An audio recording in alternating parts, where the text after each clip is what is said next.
ई classes में आप सभी का स्वागत। आज हम फिर दो बैलों की कथा लेखक प्रेमचंद को आगे विस्तार के रूप में पढ़ रहे हैं। कठिन शब्द साबिका यानी वास्ता सरोकार। किसी चीज से हम पहली बार वास्ता पढ़ता है तो उसे हम साबिका कहते हैं। कांची हाउस यानी मवेशी खाना। मवेशी खाना वो जगह है जहाँ आवारा पशुओं को लाकर के इसमें कैद किया जाता है। जो पशु क्या है कि दूसरे खेतों में चरने चले जाते हैं, नुकसान पहुंचाते हैं, उनको क्या है कि मवेशी खाने बंद करवा दिया जाता है।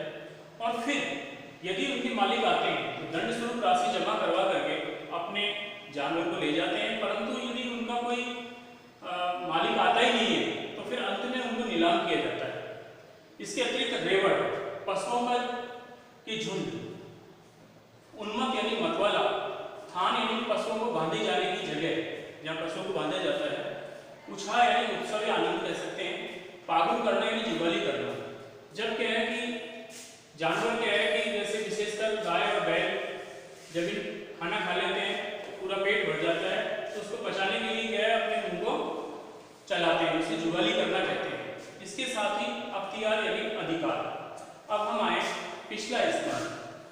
हीरा और मोती ने सांड को पराजित कर दिया और बड़े प्रसन्न थे। अंत में उनको भूख लगी तो क्या है मोती ने कहा कि मटर का खेत है, इसमें मैं घुस जाता हूँ और खाना खाता हूँ। परंतु हीरा ने मना किया कि भाई इसमें मत जाओ क्योंकि इसका मालिक आ सकता है। परंतु मोती नहीं माना और मटर के खेत में घुस गया। अभी उसने दो चार घास खाए थे कि मटर के खेत का मालिक वहां पर आ पहुंचा और मोती क्या है कि उस सिंची हुई खेत के अंदर उसकी जो खुर थी वो मिट्टी में धंस गए, इसलिए वो भाग नहीं सका और मोती को उन्होंने पकड़ लिया। अब हीरा भी दूर खड़ा था। हीरा ने सोचा कि जब मेरा मित्र ही संकट में है तो वो भी क्या है कि मोती के पास आ गया और दोनों मित्रों को ले जाकर के कांजी हाउस में बंद कर दिया। कांजी हाउस में बंद किया। कांजी हाउस का जो पहली बार उनका वास्ता पड़ा था, इसलिए वहां की स्थिति को देख करके दोनों मित्र अचरज से भरे हुए थे क्योंकि वहां पर बहुत से जानवर बंद थे और उन जानवरों के आगे कुछ भी नहीं था खाने का। और वो क्या है कि जैसे कि मुर्दा जैसी स्थिति में पड़े हुए थे, बिल्कुल निढाल थे बेचारे। तो उन्होंने सोचा हम कैसी स्थिति में आ गए। उधर क्या है कि उन्होंने देखा कि काफी समय से हमारे पास में कोई चारा भूसा लेकर के नहीं आया है, यहाँ का मालिक कैसा है जो कुछ खिला ही नहीं रहा है। दोनों मित्र फाटक पर टकटकी लगा करके देखते रहे कि कोई आएगा, परंतु कोई नहीं आया। शाम तक कोई नहीं आया। दोनों मित्रों की भूख से बेहाल थे। हीरा के मन में विद्रोह पैदा हो गया, ये कैसी जगह है। उसने मोती से कहा यहाँ से निकलने की कोई तरकीब सोचो। पर मोती ने कहा कि यहाँ से कैसे निकल सकते हैं, आओ चलो मित्र दीवार को तोड़े। पर मोती ने कहा मेरा बस नहीं है। हीरा ने उसको बेगे में कहा इसी मोती तुम अपनी अकड़ दिखाते थे। मोती ने कहा मैं नहीं तोड़ सकता। तो हीरा बहुत मजबूत था, मिट्टी की दीवार थी। उसने क्या है अपने सींगों से टक्कर मारना शुरू किया और सींगों को मिट्टी में घुसेड़ दिया और क्या है मिट्टी का एक चिपट टूट करके बाहर आ गया। हीरा की और हिम्मत बढ़ गई। हीरा दौड़ दौड़ कर क्या है कि दीवार पर टक्कर मारने लगा। पर दुर्भाग्य से क्या है कि उसी समय कांजी हाउस का जो चौकीदार है वो उपस्थिति के लिए वहां पर आ पहुंचा। उसके हाथ में लालटेन थी। उसने देखा ओ इस हीरा के बारे में सोचा कि इस जानवर में इतना उज्जड़पन। उसने क्या है कि हीरा के कई डंडे रस्सी किए और अंत में एक मोटी रस्सी से उसको बेचारे को बांध दिया। उधर मोती ने बड़े बड़े कहा दिखा लिया अपना जोर, क्या फायदा हुआ। तो हीरा ने कहा कि मैं ऐसे ही जोर दिखाता रहूंगा चाहे कितने बंधन पड़ जाएं। तो मोती ने कहा कि ऐसे बंधन पड़ने से क्या फायदा। उसने कहा कि देखो यदि दीवार टूट जाती तो कितने जानवर फ्री हो जाते यहाँ से और कम से कम ये आशीर्वाद देते हमें और क्या है कि भगवान हमारा अच्छा ही करता, नहीं तो क्या है कि 5-7 दिनों में हम सब लोग मरी जाएंगे। तो फिर मोती के मन में भी आया। मोती ने कहा चलो मैं करता हूँ कोशिश। और उसने क्या है कि हीरा ने जहाँ सींग गड़ाए थे उसी जगह क्या है कि मोती ने भी टक्कर देना शुरू कर दिया और वो ऐसे ही लड़ रहा था जैसे वो अपने प्रतिद्वंदी से लड़ रहा था। और मोती ने क्या है करीब 2 घंटे बाद दीवार का 1 फुट हिस्सा गिरा दिया और फिर अगली बार उसने जब टक्कर मारी तो आधी दीवार ढह गई। दीवार ढहती सारे जानवर चेत गए और सारे जानवर खड़े हो गए। इसमें सबसे पहले क्या है कि 3 घोड़ियां सरपट दौड़ती हुई चलेगी। उसके बाद में बकरियां चलेगी, भैंस भी वहां से खिसक गई। परंतु जो गधे थे वो वहीं खड़े रहे। हीरा ने कहा भाई तुम क्यों नहीं भाग जाते। गधों ने कहा कि हम फिर कहीं पकड़ लिए जाए तो कोई बात नहीं, अवसर है। उन्होंने कहा हमें डर लगता है, हम नहीं भागेंगे। उधर क्या है कि मोती हीरा की क्या है कि रस्सी को काटने में लगा हुआ था, हीरा को फ्री करना चाहता था, हीरा को आजाद करना चाहता था, परंतु वो रस्सी टूट ही नहीं पा रही थी। अंत में मोती को गुस्सा आया, आधी रात के करीब क्या है कि उसने गधों को सींगों से मार मार करके उस कांची हौज से बाहर कर दिया उधर, और वापस आकर के अपने मित्र हीरा के पास आकर के सो गया। अब क्या है कि सुबह होती है, भयंकर खलबली मचती है और इतने सारे जानवर चले गए और उन्होंने देखा अच्छा इस मोती की करतूत है। मोती को बहुत बुरी मार पड़ी और उसको बेचारे को क्या है रस्सी से बांध दिया गया।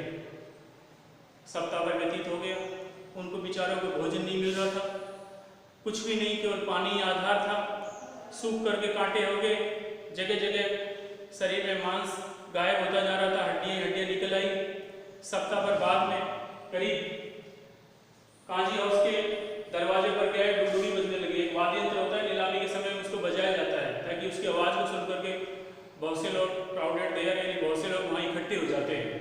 तो ऐसी स्थिति वहाँ पर बनी और वहाँ पर क्या है कि बहुत से लोग इकट्ठे हो गए। सबने आकर के बैलों को, क्योंकि बैल ही थे उनको नीलाम करना था, उन बैलों को आके देखा।